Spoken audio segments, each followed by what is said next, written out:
I've stood watch over many doors, seen countless faces pass me by, some filled with joy, some etched with worry. As a security officer, I'm a silent observer of the human parade, a guardian of entrances and exits. My post is often at the threshold of wealth. I watch over office buildings where big decisions are made. I guard the gates of gated communities where luxury is the norm. I see the people who have so much, and I see those who have so little. The homeless man asking for spare change, the single mother struggling to make ends meet. They too pass beneath my notice, their stories often untold. The walls I guard are more than brick and mortar. They are walls of privilege. Walls that separate the haves from the have-nots. The people inside insulated from the struggles outside.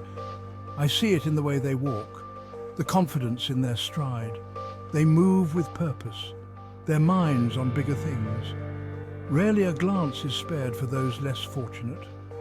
But the world outside those walls is different.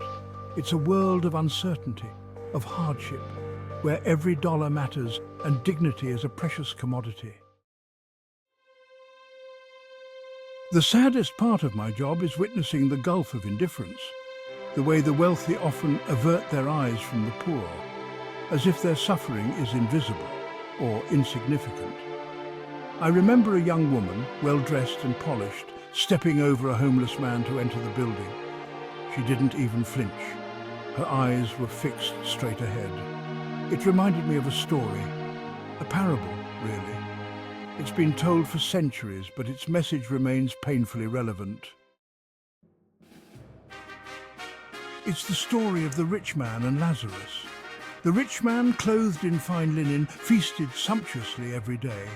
At his gate lay Lazarus, covered in sores, longing for scraps from the rich man's table. Lazarus died, and angels carried him to Abraham's side. The rich man also died, and in his torment in Hades he looked up and saw Abraham far away with Lazarus by his side. He cried out, "Father Abraham, have pity on me and send Lazarus to dip the tip of his finger in water and cool my tongue, because I am in agony in this fire." The parable is not about wealth being evil, it's about the consequences of indifference. The rich man was condemned not for his wealth, but for his lack of compassion. He failed to see Lazarus as a human being, a person deserving of dignity and respect. He was so consumed by his own comfort that he was blind to the suffering around him. This parable is a mirror to our own society. We live in a world where the gap between the rich and the poor is widening, where luxury and poverty exist side by side. To those who have much, I say this: open your eyes, open your hearts. The less fortunate are not invisible.